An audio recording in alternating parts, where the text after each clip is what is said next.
all things are good with the world. I respect Sacramento, but I think Golden State's better for basketball and our business to win, because I think Lakers, Warriors is going to be, I don't think it's going to be an all-time series. I think Golden State's a better team, but I think it's going to be a lot of drama.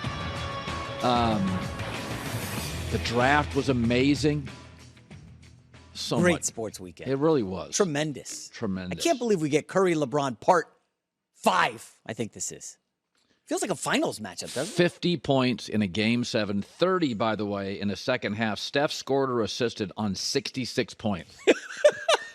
That's like a dominant high school player does. What a legend. Yeah, Oh, so goodness. after last year's finals MVP by Steph, and after yesterday's 50-point game, it's time to have an adult conversation. You are looking at not Magic Johnson, Steph Curry is the greatest point guard ever. It takes a few of these moments. Steph and Magic, neither were great defenders, but at 35, Steph has a long way to go, and Magic really retired at 31. The three-point shot is here and for the next 100 years of basketball.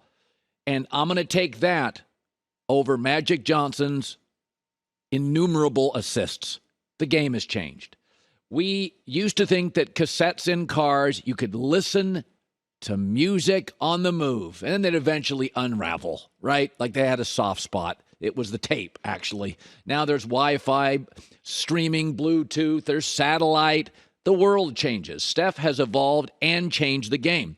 He used to give you those, every third or fourth game, he'd give you a little bit of a playoff clunker. You don't really get those now. He'll give you the legendary speech before the green that Draymond talked about that. You didn't get those before. He's always been selfless over selfish. But Golden State has holes in this roster, and he fills all of them. It is very much Jordan with the Heatles. He fills the holes. Part of being great is the ability to reduce other star players to insignificant. Michael Jordan used to do that. You'd watch him against Clyde Drexler, and it was like Drexler was just a guy.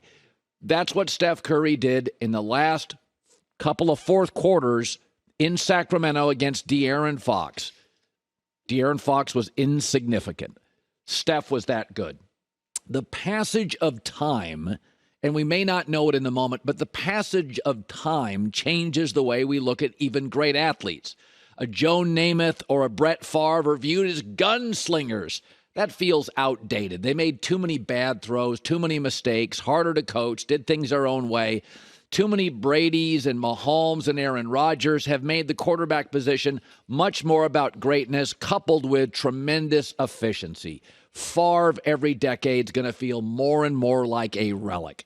Magic Johnson was 6'8" and handled the ball. We'd never seen that, but now 7-footers handle the ball. That doesn't feel as historically relevant or jarring.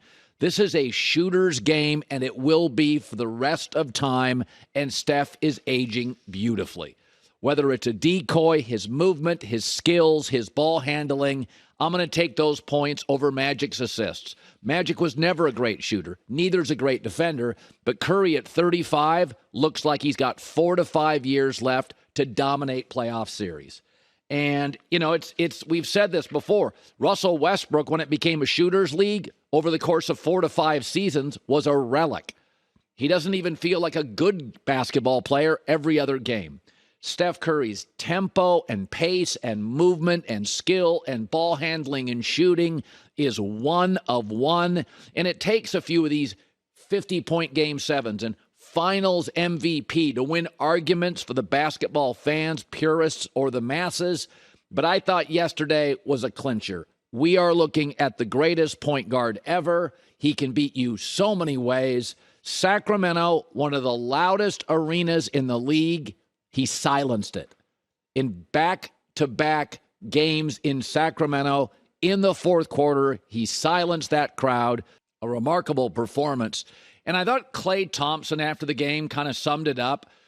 And you knew this with Jordan, but because Steph Curry has been so selfless in his career, come on, KD, come on over here and play. Hey, Klay, you take the shot. And that's always been his game. But Klay Thompson talked about when Steph really gets into the zone, you just sort of get out of the way. We've done 30 for 30s romanticizing Knicks and Pacers playoff games where they scored in the high 70s and low 80s. That's no longer the game. For the next 100 years on, this is a shooter's league. It's not about not liking Magic. It's about loving Steph and how he fits the game of basketball for the last 10 years and on. That is the greatest point guard that has ever played the game for a variety of reasons. So the NFL draft, I texted a GM over the weekend about one of his 6th-round picks that I loved. He gave me a fist bump. He's like, "You're into this stuff." Yes, there are millions of Americans that love the NFL draft, not just round 1, but the final pick by the Rams, a defensive end in round 7. It's hard to give out grades for the draft because the draft means different things for different teams. The Niners got a lot of heat because they took a kicker in one of the earlier rounds. But the Niners don't need another running back or a linebacker. It's a Super Bowl roster. What they can't do is shank a PAT to lose in the NFC Championship. So a kicker for them means something. You saw Philadelphia take Jalen Carter, defensive lineman, maybe the best player in the draft with red flags. But they have their star quarterback and veterans on the O-line and D-line, and their culture is set. So they can take big swings like that. Not everybody can. Texans, Arizona Cardinals, they have new coaches. They're creating cultures. They just need a bunch of guys. So they're not going to take a chance on a Jalen Carter. In fact, Texans' first couple of picks, high character guys, productive from big programs. Those picks make sense. I thought 3 teams, Seattle, the Steelers, and the Packers, are very good teams. Not the Eagles or Niners roster, but very good teams. The Seahawks, the Packers, and the Steelers that drafted 3 or 4 players each that could start and be highly productive. So I thought Seattle, Pittsburgh, and Green Bay had very good drafts. I didn't like the Cowboys draft, the Cleveland Browns draft, or the Detroit Lions draft for a variety of reasons. But again, it's hard to grade. My rule on Monday after the draft is take your free agent signings, people already in the league, there's some certainty there, and your top 3 picks. I don't know what a 5th, 6th, 7th round guy is going to do. 4th round guys are considered initial backups who could start. So if you take free agent signings, guys already in the league that should be productive, and your top 3 picks, I would say the Houston Texans, if C.J. Stroud can play, found themselves 7 to 8 starters and productive players. That is a very good offseason. Not to mention they hired a young, hot coach, defensive side of the football maybe, but many think he's going to be a rising star very quickly. So the Houston Texans, who went and got 5 or 6, I told you I liked their free agent moves. They weren't splashy. They were fundamental, good tight end, starting guard, starting tight end, starting safety. I thought the Texans had a great free agency. They also got 2 of the top 10 players in C.J. Stroud and Will Anderson. And if Stroud can play, my dark horse team to potentially double their wins this year will be the Houston Texans. I don't think they're great, but I don't think they'll be abysmal. I thought they went out and got Singletary, Robert Woods, Dalton Schultz, Shaq Mason, Jimmy Ward. Those are starters. Those are nice, productive NFL players. If their first 4 picks can play, I at least know the first 3. I think the Texans have 7 to 8 new starters, a really good young coach, in an incredibly wonky division where only Jacksonville, we're absolutely sure, has the quarterback for the future. So that, to me, is a really good offseason. Take the free agency, your first 3 picks. How the hell do I know what a 5th-round linebacker is going to do? Nobody does, and everybody hands out grades today. And Steelers, Packers, and Seahawks, good teams who added starters in the draft, multiple starters, I thought also did well. All right, J-Mac, I will say this. People, you and I think we root for bets, first of all, and we root for drama.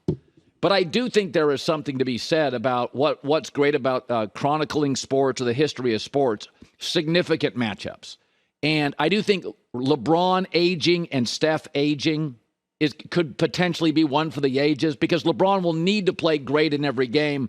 Steph will play at least really good in all the games. I don't think the Lakers match up terribly well with him. Right. I do think the Warriors match up better with LeBron, though they don't match up with AD.